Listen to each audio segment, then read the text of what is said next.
सभी को good morning. आइए, आपका स्वागत है आपका अपना यूट्यूब चैनल रौनक राव साइंस क्लासेज में। चलिए, आज आपकी हेडिंग है मीटर सेतु। इससे पहले हमने आपको पढ़ाया है क्या कि उससे पहले हमने पढ़ाया व्हीट स्टोन सेतु के बारे में। उसमें उसका प्रयोग किया गया है इस मीटर सेतु में। और सभी लोग वीडियो को अंत तक देखिएगा और बहुत मज़ा आएगा अगर थोड़ा सा मन लगा के पढ़ेंगे। और वीडियो में जितने लोग देख रहे हैं और सभी लोग वीडियो को लाइक कर दीजिएगा, कमेंट करिएगा, शेयर करिएगा। चलिए, बिना देरी किए हुए आपके टॉपिक पे आते हैं। देखिए, आपके टॉपिक है मीटर सेतु। मीटर सेतु कहते किसे हैं इसके बारे में हम समझाएंगे। देखिए क्या कह रहा है, मीटर सेतु व्हीट स्टोन सेतु के आधार पर बनाया गया एक उपकरण है। जो मीटर सेतु है भैया, वो क्या है, व्हीट स्टोन सेतु के आधार पर बनाया गया एक उपकरण है, जिसकी सहायता से दिए गए अज्ञात तार का प्रतिरोध ज्ञात करते हैं। जिसकी सहायता से हम दिए गए अज्ञात तारों का हम क्या करते हैं भैया, प्रतिरोध ज्ञात करते हैं।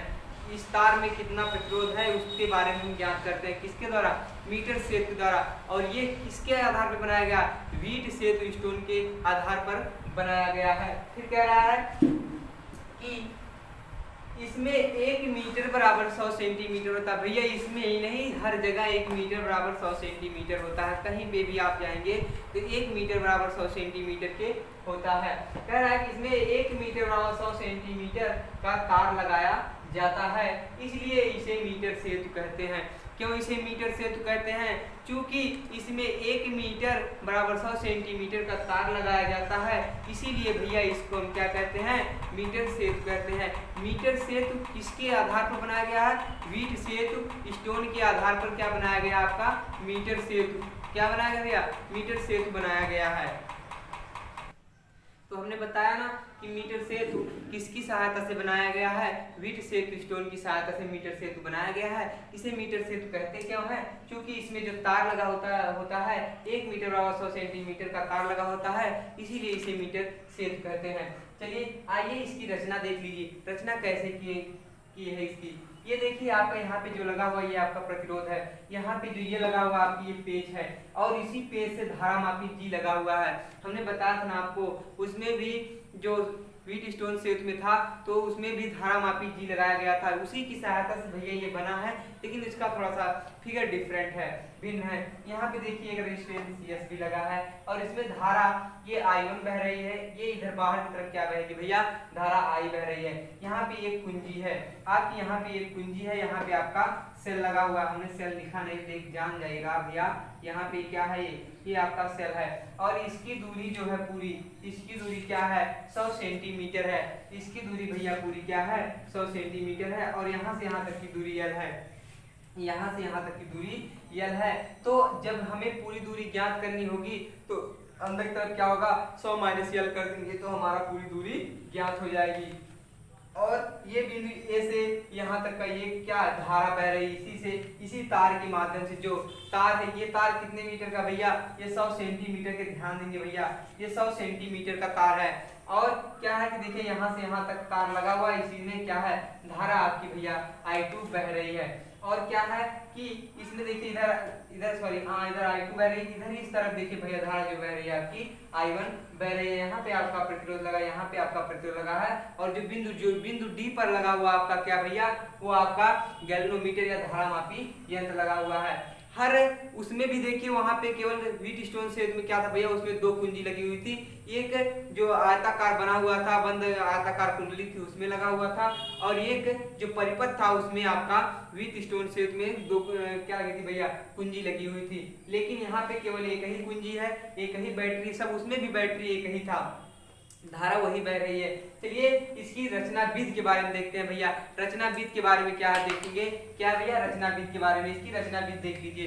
कह रहा है इस अज्ञात कार्य का, कह रहा है इस अज्ञात कार्य का क्या है, इस अज्ञात कार्य का प्रतिरोध ज्ञात करना होता है, उसे D तथा C के बीच में जोड़ देते हैं। उसको किस में जोड़ते हैं भैया, डी तथा सी के बीच में जोड़ देते हैं। देखिए जो इस अज्ञात तार का जो प्रतिरोध ज्ञात करना होता है, ये देखिए आपका सी है, यहाँ पे डी है, इनके बीच में क्या जुड़ा भैया, आपका ये प्रतिरोध जुड़ा हुआ है। मेरा दिख रहा है ना आपको, देखिए डी तथा सी के बीच में क्या है, ये अज्ञात तार है, हमें इसके बारे में मालूम नहीं है, तो उसके बीच में क्या जोड़ना भैया, हमें क्या है, ये प्रतिरोध जोड़ देते हैं। वही कह रहा है कि डी तथा सी के बीच में प्रतिरोध जोड़ देते हैं तथा पेंच डी से सी जुड़े हुए चालक तार को एसी पर तब तक स्पर्श कराते हैं। कह रहा है कि जो ये डी तथा सी है, एसी पर तब तक स्पर्श कराते हैं। देखिए यहाँ से एसी पर तब तक स्पर्श कराते हैं जब तक धारामापी में विक्षेप शून्य नहीं हो पाता,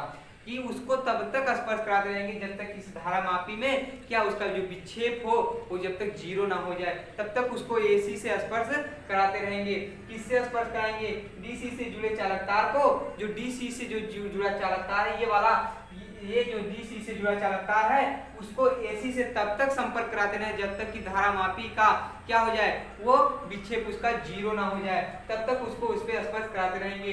इसी दशा में सेतु संतुलन की अवस्था में होता है। इसी दशा में जब उसका विक्षेप शून्य हो पाता है तो क्या हो जाता है भैया, जो सेतु होगा, ये मीटर सेतु होगा, वो संतुलन की अवस्था में होगा। जब संतुलन की अवस्था में हो जाएगा तो उससे क्या है, अब आगे जब वो संतुलन की अवस्था में हो जाएगा तो मीटर सेतु हो जाएगा। लेकिन आगे अब क्या है, वीट सेतु सिद्धांत के आधार पर, कल वीट सेतु सिद्धांत के आधार पर क्या आया था आपका, तो आया था आपका P बटे में Q इक्वल टू R बटे में यस आया था।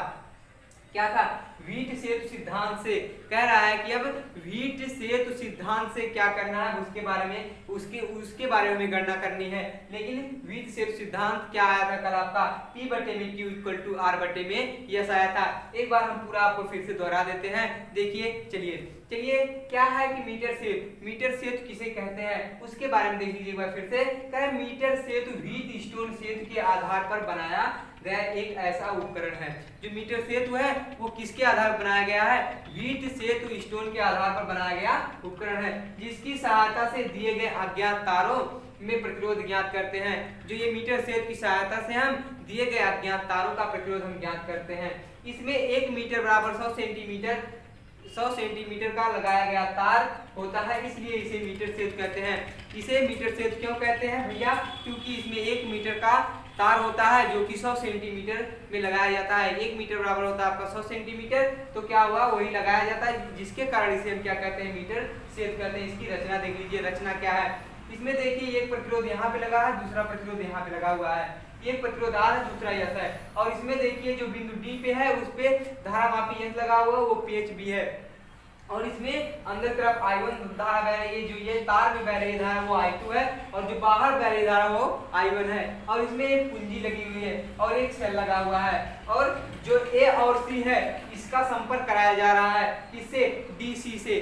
ये तब तक संपर्क कराया जाता है जब तक कि भैया इसमें DC के बीच में विक्षेप न उत्पन्न हो जाए। चलिए इसकी रचना विधि देख लीजिए। रचना विधि क्या है, कह रहा है इस अज्ञात कार्य का प्रतिरोध ज्ञात करना होता है। जो रचना विधि में होगा इसमें जो अज्ञात कार्य है उसका प्रतिरोध हमें ज्ञात करना होता है। इसे डी तथा सी के बीच में जोड़ देते हैं। जो अज्ञात कार्य का प्रतिरोध ज्ञात करना होता है उसे डी तथा सी के बीच में जोड़ देते हैं। ये देखिए आपका डी है, ये सी वाला है, उसके बीच में प्रतिरोध को हम क्या करते हैं भैया, जोड़ देते हैं।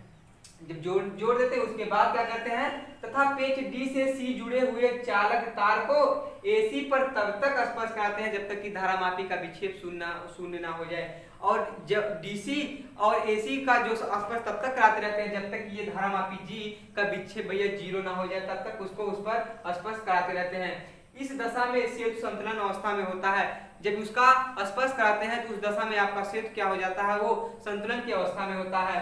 इसी दशा में आपका सेतु क्या होता है भैया, संतुलन की अवस्था में हो जाता है। आगे आपका क्या है, व्हीट स्टोन सेतु के सिद्धांत से। अब आगे हम पढ़ेंगे व्हीट स्टोन सेतु के सिद्धांत के आधार पर। सिद्धांत क्या था, P बटे में Q इक्वल टू R बटे में यस था।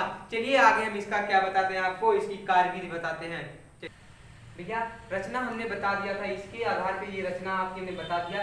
ये जो है ये इसकी कार्यविधि, ये किस प्रकार से कार्य कर रहा था उसके बारे में हमने बता दिया। अब आगे आपका व्हीट सेतु सिद्धांत के आधार पर थोड़ा सा हम यहाँ पे रचना लिख दिए थे, जबकि यहाँ पे इसकी कार्यविधि थी, तो उसको आप लोग ध्यान देंगे, ये इसकी कार्यविधि थी। चलिए आपको इसका निगमन करवा देते हैं, इसके बारे में क्या है।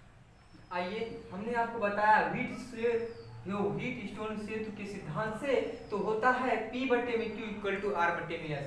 तो अब हमें यस बराबर ज्ञात करना है, तो जब यस का मान ज्ञात करेंगे तो ये इधर इसका हो जाएगा इधर पूरा। एक स्टेप हम बढ़ा देते हैं, देखिए यस बराबर जब इसका इधर जाएगा पूरा हो जाएगा यस इंटू पी बटे में हो जाएगा Q इक्वल टू R। अब हमें यस का मान ज्ञात करना है, ये इसमें इधर भाग इधर जाएगा इसका इसके साथ पूरा हो जाएगा, यस बराबर हो जाएगा इसमें हो गया R में हो जाएगा इसका Q का पूरा हो जाएगा और इधर P का पूरा इधर हो गया भाग। आपका ये समीकरण नंबर 1 आ गया। क्लियर है सभी को, कोई दिक्कत किसी को नहीं ना। चलिए ये भैया देखिए R है, समझ लीजिएगा। और कह रहा है यदि तार AB की लंबाई L सेंटीमीटर हो, तो कह रहा है जो तार जो उसमें लगा था प्रतिरोध में क्या नाम जो जिसमें हम लोग DC से AB को स्पर्श करा रहे थे, तो वही कह रहा है यदि तार AB की लंबाई L सेंटीमीटर हो तो तार BC की लंबाई 100 माइनस L होगी। यानी कि जब वो वहां से L था, एक पूरी दूरी 100 सेंटीमीटर थी, तो उसमें L था, तो वहां पे एक बिंदु B था जहां पे आपका धारामापी लगा हुआ था बिंदु B पे। तो वही कह रहा है कि BC की लंबाई कितनी हो जाएगी, तो जब हम 100 में से L को घटा देंगे तो हमारी पूरी लंबाई ज्ञात हो जाएगी। तो वही कह रहा है BC की लंबाई बराबर हो जाएगा 100 माइनस L हो जाएगा, 100 माइनस L सेंटीमीटर होगी। कह रहा है यदि तार AC का प्रति सेंटीमीटर लंबाई का प्रतिरोध R स्मॉल r हो, तो कह रहा है कि वही यदि तार AC का प्रति सेंटीमीटर लंबाई में प्रतिरोध स्मॉल r हो, तो यानी कि जो वो प्रति सेंटीमीटर लंबाई का प्रतिरोध स्मॉल r हो, तो तब P इक्वल टू क्या हो जाएगा, P इक्वल टू हो जाएगा तार AB का प्रतिरोध। यानी कि P इक्वल टू हो जाएगा तार AB का प्रतिरोध, यानी कि उसकी लंबाई L है और उसका प्रतिरोध कितना स्मॉल r हो जाएगा। तो P बराबर हो जाएगा आपका, P बराबर लिख देंगे, P इक्वल टू हो जाएगा स्मॉल r L। यानी कि जो उसमें प्रतिरोध क्या है स्मॉल r है, उसकी लंबाई कितनी है भैया L है। फिर कह रहा है Q बराबर AB का प्रतिरोध, Q बराबर AB का प्रतिरोध कितना हो जाएगा, तो 100 माइनस L हो जाएगा। चूंकि Q बराबर क्या है, Q बराबर है BC है, Q बराबर BC का प्रतिरोध, BC की लंबाई कितनी भैया, BC की लंबाई 100 माइनस L है, BC की लंबाई हमारी 100 माइनस L है, तो यहाँ पे 100 माइनस L इंटू R हो जाएगा, 100 माइनस L इंटू R हो जाएगा। तो वही अब कह रहा समीकरण 1, ये आपने समीकरण 1 माना, यहाँ पे कह रहा है कि ध्यान दीजिएगा भैया, ध्यान दीजिएगा कि समीकरण 1 में उपरोक्त का मान रखने पर, समीकरण 1 में उपरोक्त का मान रखने पर, अब देखिए जहां पे Q का मान हमें कितना प्राप्त हुआ, यहाँ पे 100 माइनस L प्राप्त हुआ और हमें इसका P का मान हमें R माइनस L प्राप्त हुआ, तो क्या होगा, तो यस बराबर यहाँ पे जहां पे हमारा Q है वहां पे 100 minus L into small r लिख देंगे। और जो यहाँ पे है ये काट दिए हैं, अभी काटे नहीं, अभी बता रहे हैं आपको, यहाँ पे R है, यहाँ पे R है और ये इसका P का मान हमें प्राप्त हुआ R इंटू L प्राप्त हुआ।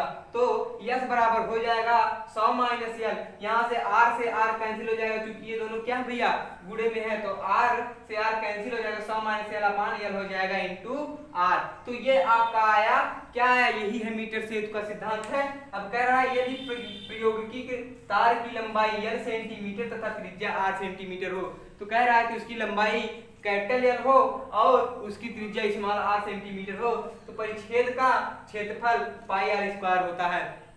तो परिच्छेदों का क्षेत्रफल क्या हो जाएगा, पाई r स्क्वायर होगा।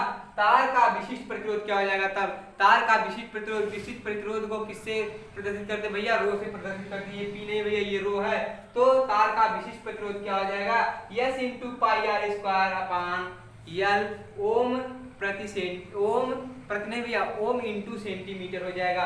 तार का विशिष्ट प्रतिरोध क्या हो जाएगा, रो बराबर हो जाएगा S into pi r square upon L ओम सेंटीमीटर हो जाएगा। क्या हो जाएगा, इतना हो जाएगा। चलिए भैया आपकी वीडियो यहीं पे आज खत्म होती है, मिलते हैं आपसे अगले वीडियो में। जितने लोग भैया देख रहे हैं वीडियो को, वो लोग वीडियो को लाइक कर देंगे, शेयर कर देंगे और कमेंट करना बिल्कुल ना भूलें। आप लोगों से हम बार बार एक बात कहते हैं भैया, कमेंट किया करिए वीडियो में, लेकिन आप लोग कमेंट नहीं करते हैं, कमेंट किया करिए। चलिए और एक बात कहूँगा भैया, जितने लोग चैनल पे नए थे वो लोग चैनल को सब्सक्राइब कर लेंगे, बगल में बेल आइकन की घंटी को बजा लेंगे, जिससे जब भी मैं वीडियो अपलोड करूं आपके फोन की घंटी बज जाए और आपको वीडियो मिल जाए। मिलते हैं आपसे अगले वीडियो में, तब तक के लिए जय हिंद।